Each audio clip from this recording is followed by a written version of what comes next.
Hello, Mark. How are you? I'm good, and how are you? Thank you for coming today. I'm perfect. Right. Mark, what's your background? Could you tell me more about your background? Yeah, my professional background is in telecommunications and information technology. I've been working in those fields for probably 40 years now, so it's a long time I have to think about it. 40 years. 40 years. And I've been with Centra Networks now for about 14 years, so I've been with them for quite some time. And what I enjoy about working with Centra Networks is we deal or work with a lot of small and medium-sized businesses, and a variety of businesses in a variety of industries like real estate, health, logistics, not-for-profits, and no two businesses are the same, so they all have their own unique challenges.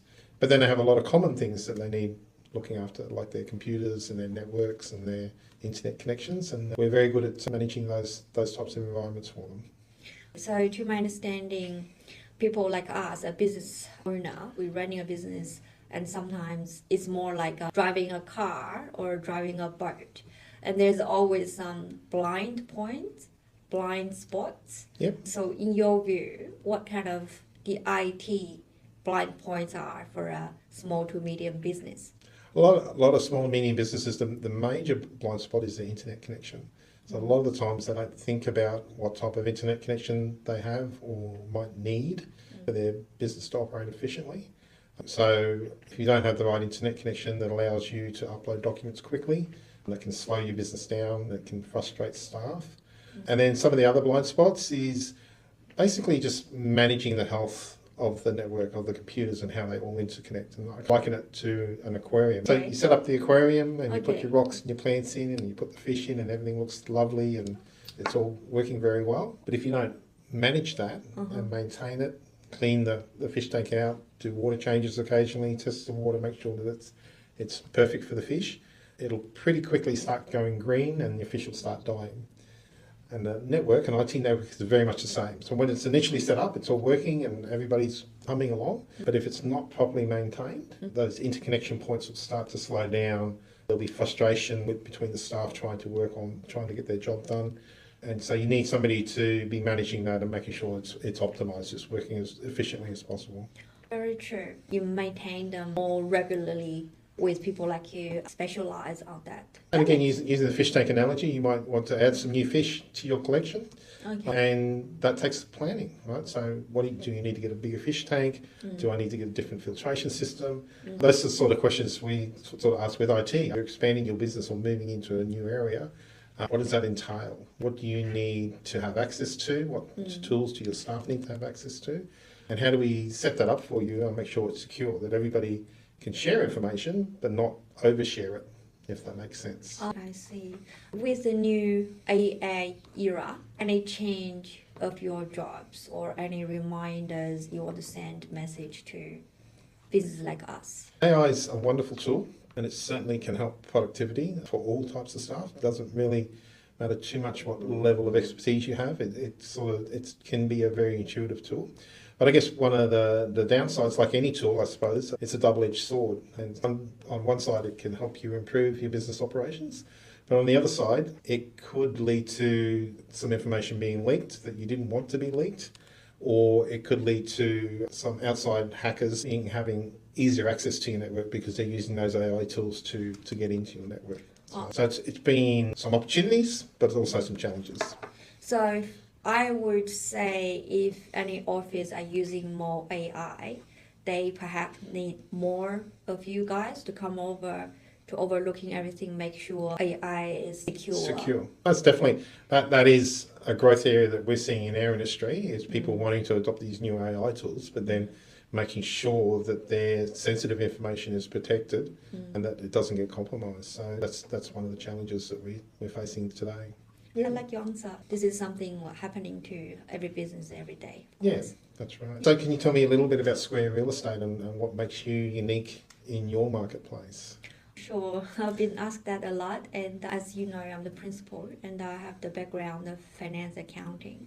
With that kind of knowledge, I couldn't stop myself looking the news of economics, what's happening towards property and all that. So we have a good economics background and update news every day towards my daily life.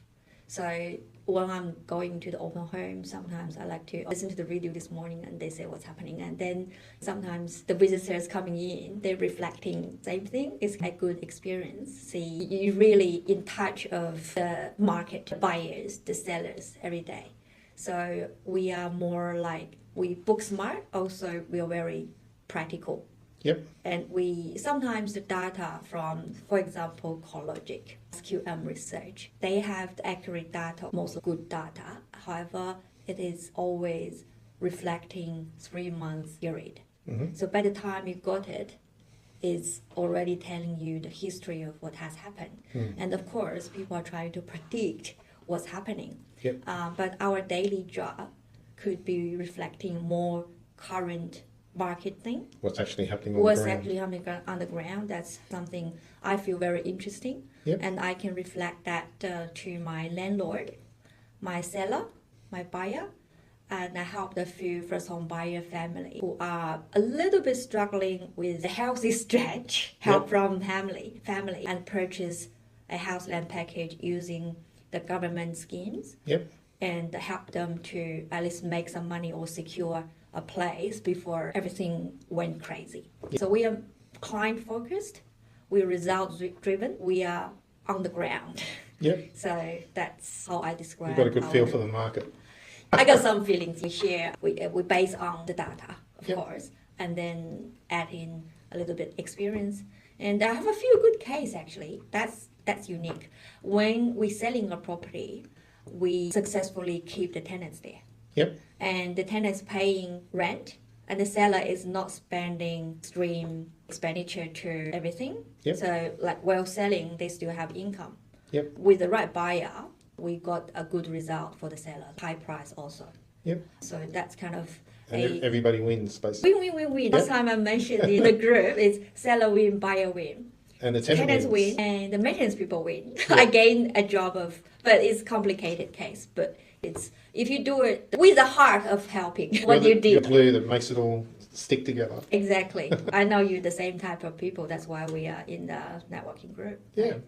Oh, very good. And what opportunities do you see currently in the marketplace? Very interesting. They're talking about things are dropping and energy crisis. There's lots of panic Yep. over there. In my view, we hold our business. We have a few mottos to share with people. One is fair and square. One is a square we care.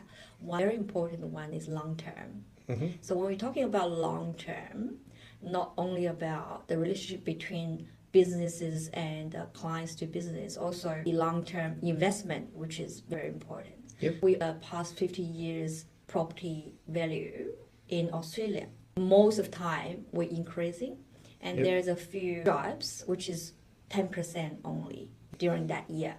So when we had a history of energy crisis, it's 1970s. In the 70s. There's kind of drops. Yep. But overall, it's still good growth. And look at the whole world map. We are sitting in a location which is a bit isolated. We're very fortunate. Of in a very course. fortunate place. So I see it especially in Brisbane. Yep.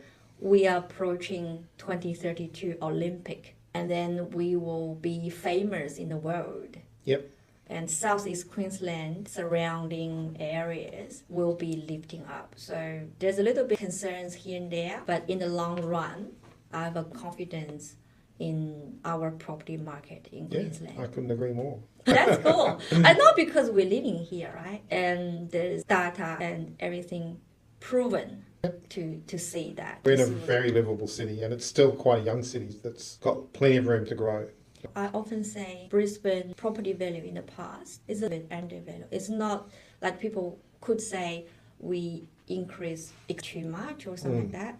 But if we look at 2016, 2017 figure, it was compared to all these major cities. Yep. It was undervalued. Definitely, In my most view. definitely. No, I agree. I agree. I spent some time living in Melbourne, and I could see the difference there. So, and of course, Sydney was always overpriced, or appeared to be overpriced anyway. So, I think it feels like it's a bit more even these days. Would that be your analysis between Sydney, Melbourne, and Brisbane?